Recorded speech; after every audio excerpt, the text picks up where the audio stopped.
Yes, twongeye kubaha ikaze na kari mwebwe mwese muhora mudukurikirana ku kinyamakuru Indondo TV 1 ndetse na Tawala TV. Nanone tuba turi kumwe na Rugabano TV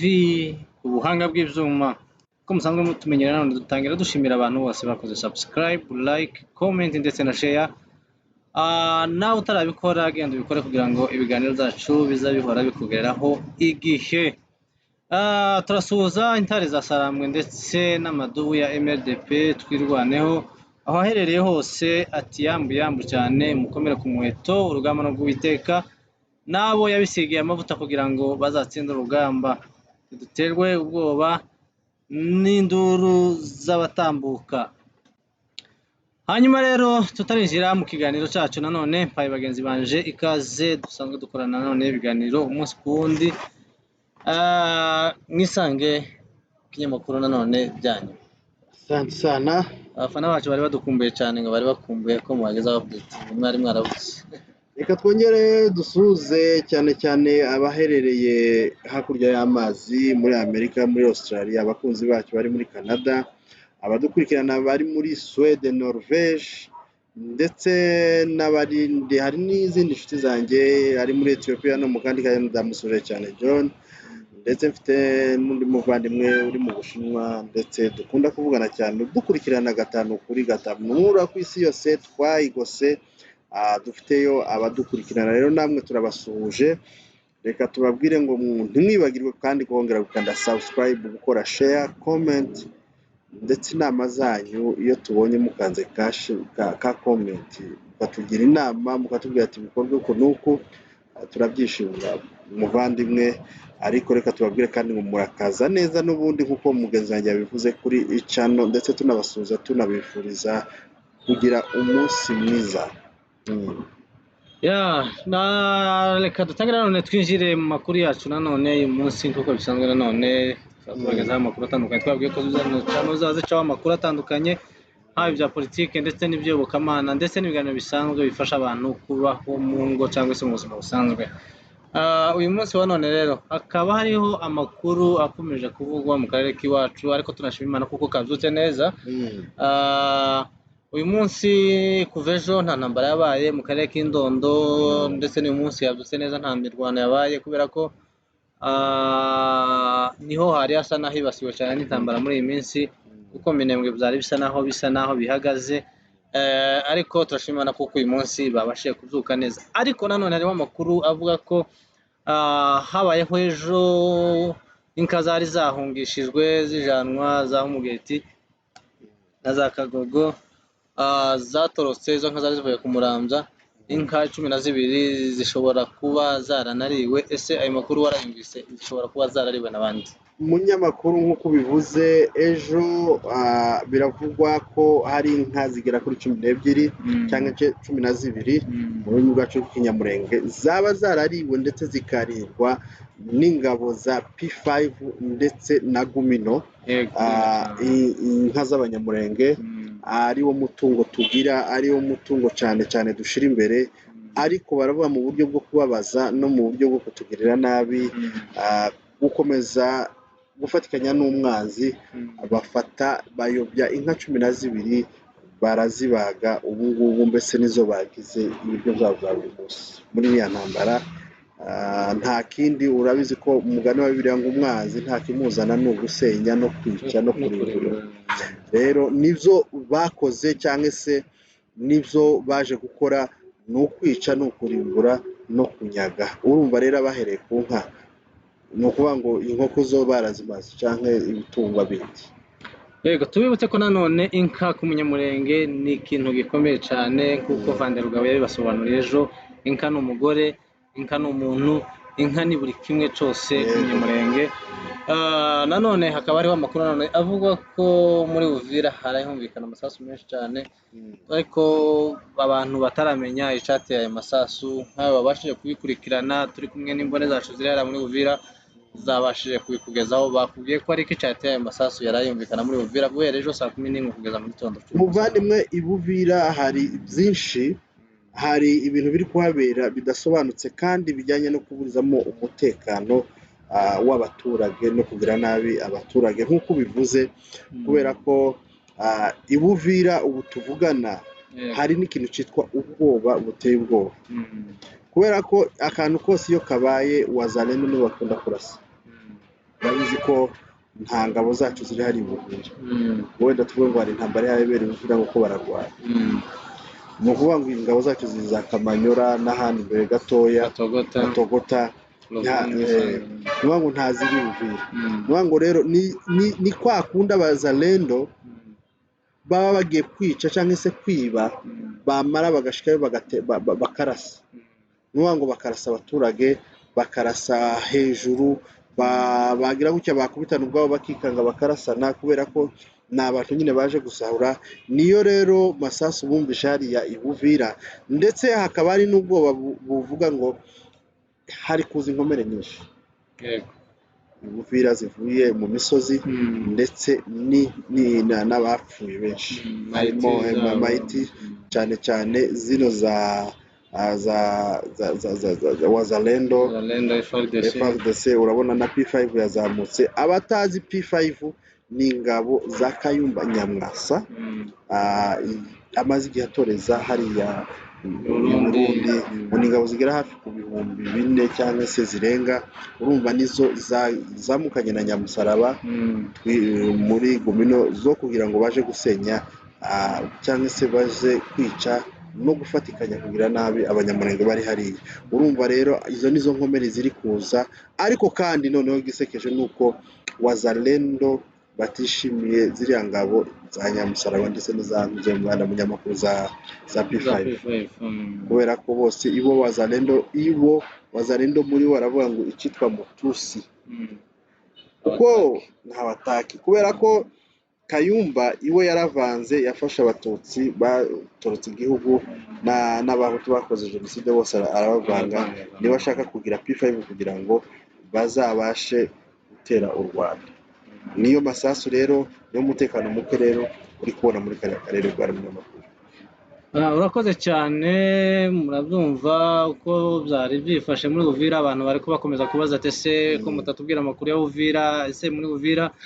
byifashe gute ko batubwiye ko hari amasasu yumvikanye na iyo basara abacu bageze muri Uvira bimeze gute ariko nanone hakaba hari amakuru nanone avuga ko ku Muramza hashobora kuba humvikanye amasasu nijoro avuga ko ari ingabo n'ubundi za Nyamusaraba ziriya ngabo za Gumino ziyobowe nanone na Nyamusaraba na Koboyi ngo zazishatse kwa divasinga zija doginga kugira ngo zishake uburyo zishobora kwinjira mu eneo ya Twirwaneho nanone Twirwaneho irabasubiza ndetse bikavuga ko hari n'ibikoresho bimwe bikuru bashobora kuba bafashemo hariya hantu ni ukuvuga ngo kariya gace kafashweho na Twirwaneho Nyamusaraba amaze igihe yarahunze yaratsinzwe urugamba ariko yanze kwemera yanze gufatikanya n'abandi kuko bamugira inama aranga aravuga ngo iwe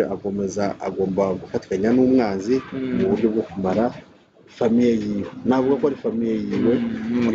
niyo masasu rero mwumvishe kubera ko barashaka uburyo bwose bakwinjira mu maeneo bafate uduce Twirwaneho irimo ariko byabananiye niyo two dusasu nyine uri kugenda wumva ko bari kugenda barasa ikindi andi makuru ufite muvandimwe nuko hari ngo bafasha abaturage bari muri ya bice by'indondo bakabashaka kubikura ahantu mbese barabibwira ngo tibihungira ahantu hariho aho babijana ahantu hari abanzi ko barakura mbese abaturage batuye hariya bakabajana ahantu hari abanzi ntibabajyana ahantu mbese babagumiza aho ngaho mbese barashaka uburyo babayosha bakaba ayo maeneo noneho abaturage babura aho baje hanyuma babigarurire se umuturage wahangayikanye n'ira Twirwaneho imyaka 9 bakabona ko uyu munsi wano nabwo baza kuza kubagarukira kugira ngo bakorane na Nyamusaraba wabataye imyaka ingana kuriya bataregeza batabara inka zaranyagwaga ari ziri mu maso ye akazihorera zikaribwa amaza agatwikwa nanone ntaranekega naho ga n'uyu munsi yakomeje kubera ko murumva ko yatangiye ese noneho nje ikiri mu kumbabaza n'uburyo abantu bahindutse abajenesi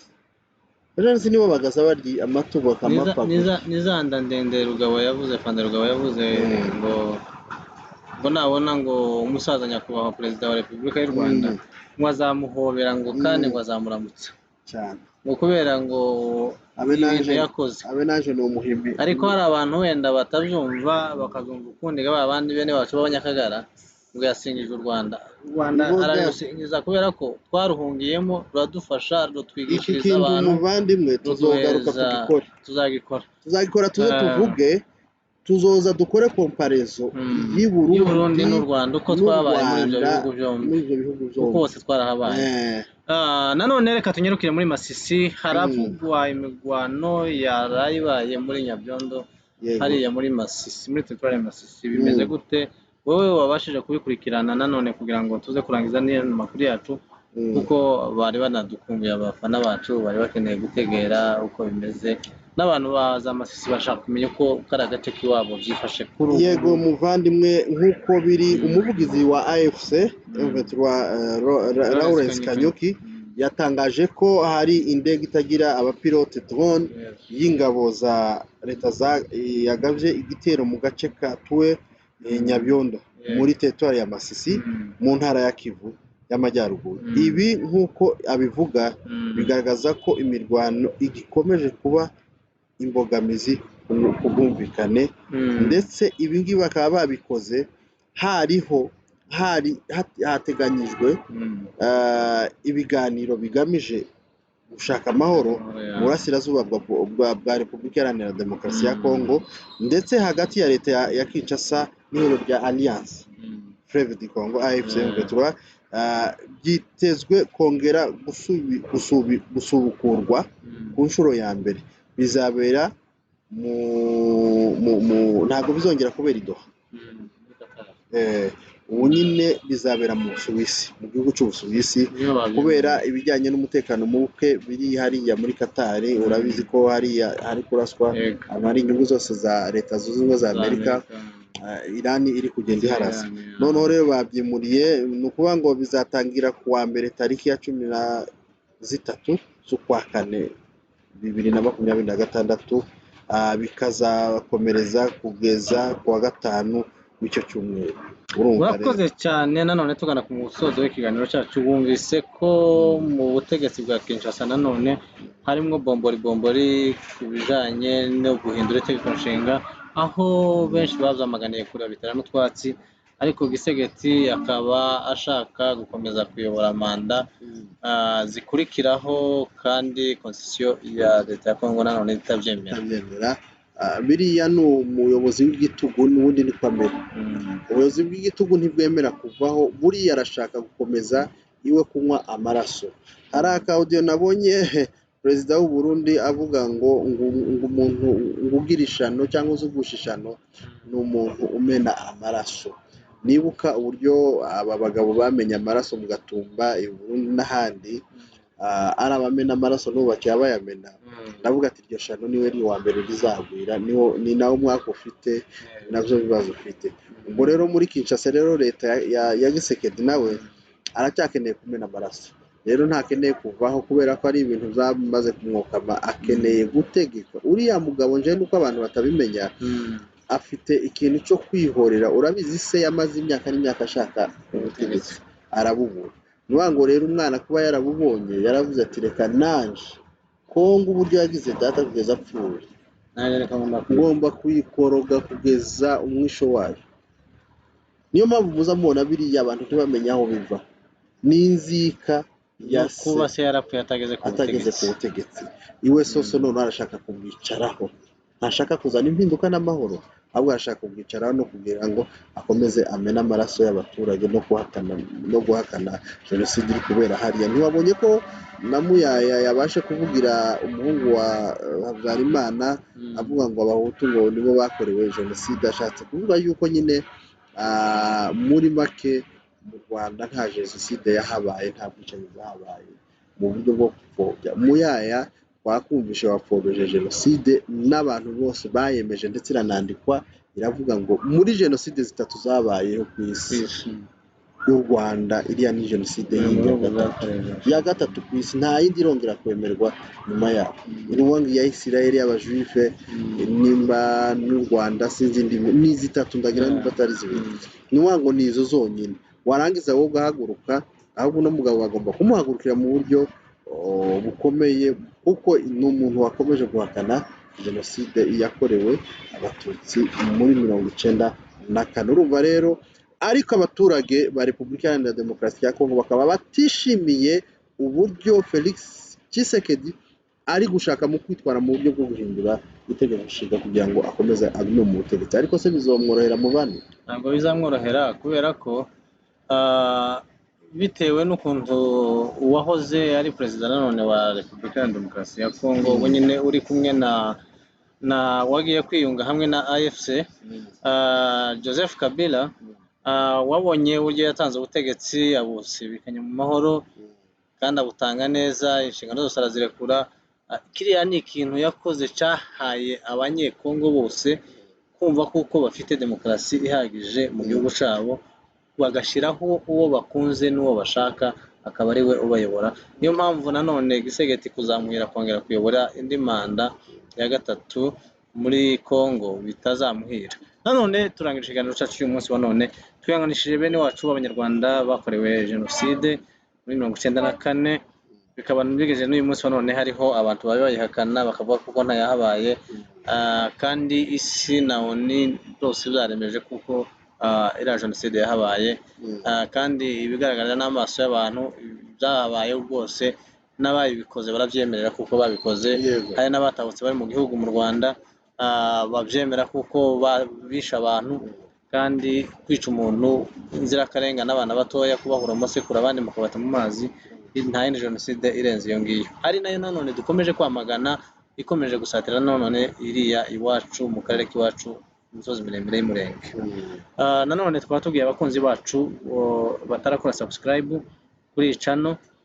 zose, Indondo TV1 ndetse na Tawala TV na Rugabano TV ku buhanga bw'ibyuma, munyaruke mukore